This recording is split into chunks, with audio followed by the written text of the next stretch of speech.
Hello dear students, आज के इस वीडियो में हम लोग देखने वाले हैं क्लास 10th जनरल इंग्लिश के ट्रांसलेशन एक्सरसाइज 3 को।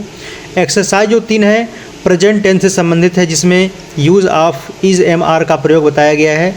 इसमें हम लोग देखेंगे इंट्रोगेटिव सेंटेंस। ये जो एक्सरसाइज 3 है इंट्रोगेटिव सेंटेंस का ही सब क्वेश्चन उसमें दिया हुआ है। तो आइए इसको समझते हैं, और इसमें कुछ नियम है उसको थोड़ा समझ लीजिए। नियम क्या है उसमें बस थोड़ा सा ध्यान देना है इसको, कि हिंदी के वाक्यों में सबसे पहले क्या लिखा आएगा। ठीक है, क्या लिखा हो तो अनुवाद करने में सबसे पहले इज़ आर एम लिखते हैं, उसके बाद फिर कर्ता लिखते हैं तथा अन्य शब्द लिखा जाता है।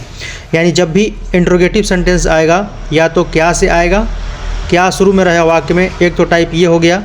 तो उसका जब ट्रांसलेशन हम लोग बनाएंगे तो सबसे पहले क्या की अंग्रेजी नहीं लिखते हैं, यही लिखते हैं सब्जेक्ट के अकॉर्डिंग, यानी सब्जेक्ट के अनुसार इज़ आर एम का प्रयोग करेंगे।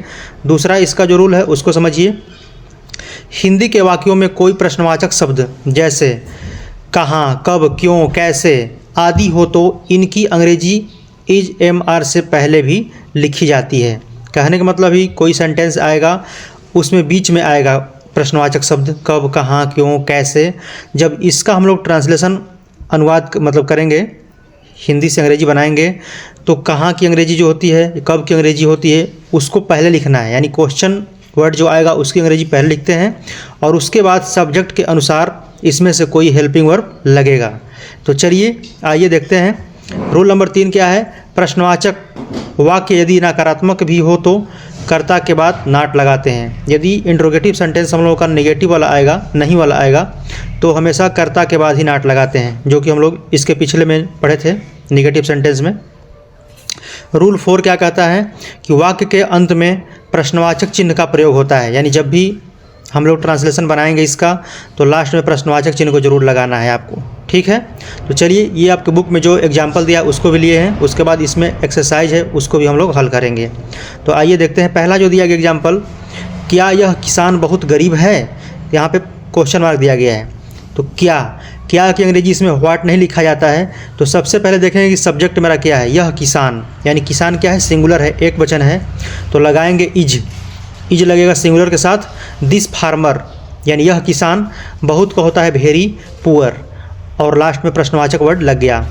दूसरा है आपका, क्या तुम्हारे भाई ईमानदार हैं, तो तुम्हारे भाई ईमानदार हैं, यानी कि ज़्यादा की संख्या के बारे में बात हो रहा है। जब प्लूरल का सेंस आएगा तो आर लगाएंगे योर ब्रदर्स कर देंगे, क्योंकि ज़्यादा भाई लोग हैं।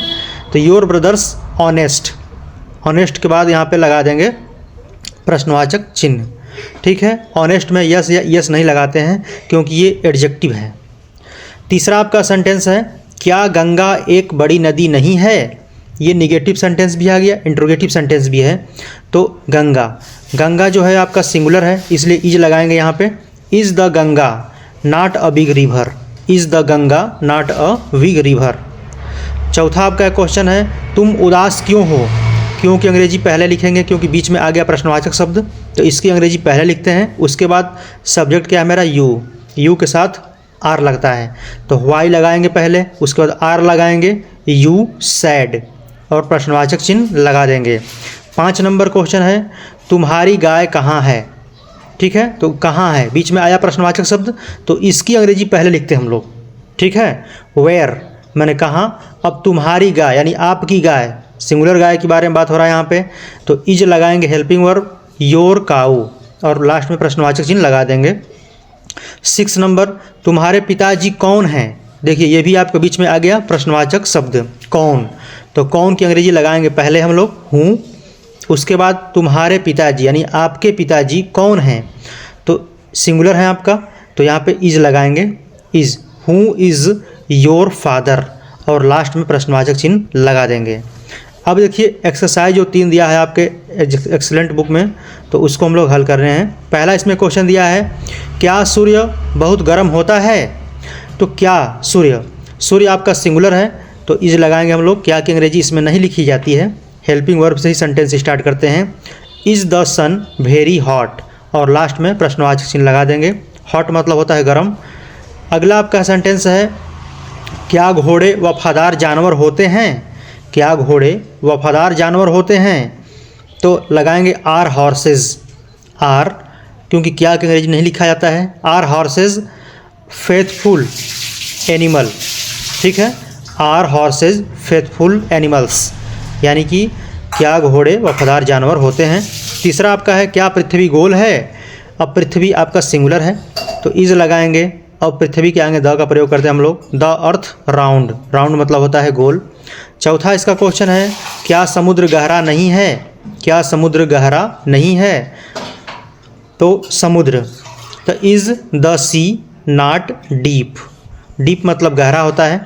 अगला जो सेंटेंस हम लोगों का है क्या डाकू इस समय गांव में हैं, क्या डाकू इस समय गांव में हैं, तो डाकू हैं, यानी कि ज़्यादा संख्या के बारे में बात हो जा रहा है यहाँ पे कि डाकू लोग क्या गांव में हैं इसमें, ठीक है, डाकू इस समय गांव में हैं, और हैं पे बिंदी भी लगाया गया है, प्लूरल का सेंस देता है ये वाला।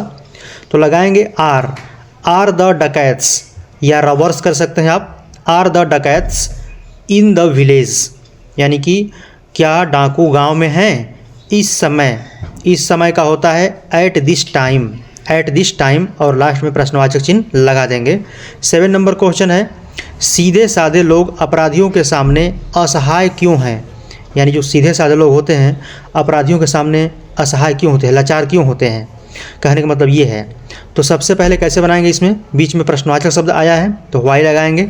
अब सीधे साधे लोग ज़्यादा लोग हैं तो आर लगाएंगे, why are simple people helpless, helpless मतलब होता है लाचार।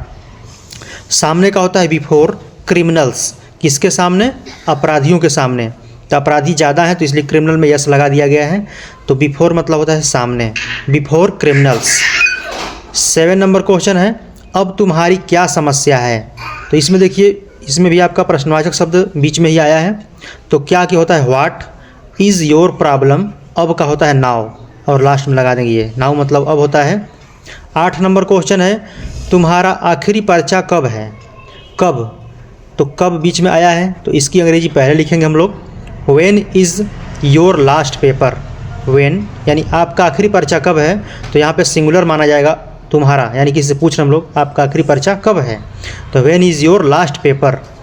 अगला जो क्वेश्चन हम लोगों का है इन अनाथ बच्चों का रखवाला कौन है, इन अनाथ बच्चों का रखवाला कौन है, तो कौन है, कौन की पहले आ गया अंग्रेजी, तो हु इज़, जब हु आएगा तो हमेशा इज लगाना है, ठीक है, तो who is the care taker, care taker मतलब रखवाला, आप दीज ऑर्फन्स, ऑर्फन्स मतलब होता है अनाथ बच्चे, ठीक है, ऑर्फन्स, अगर यदि आप ऑर्फन लगाएंगे तो ऑर्फन मतलब होता है अनाथ, तब चिल्ड्रेन हम लोगों को लगाना पड़ेगा, ठीक है, अगर चिल्ड्रेन नहीं लगाते हैं तो ऑर्फन में यस लगा देंगे तो अनाथ बच्चों का मीनिंग हो जाएगा, ठीक है। तो यहाँ पे who is the care taker of these orphans, यानी इन अनाथ बच्चों का रखवाला कौन है। क्या तुम परेशान नहीं हो, क्या तुम परेशान नहीं हो, परेशान का होता है वरीड, मीनिंग आपको दिया है बुक में, तो क्या, क्या के अंग्रेजी क्या लगाएंगे, आर यू नॉट वरीड। तो मिलते हैं अगले एक्सरसाइज में, धन्यवाद।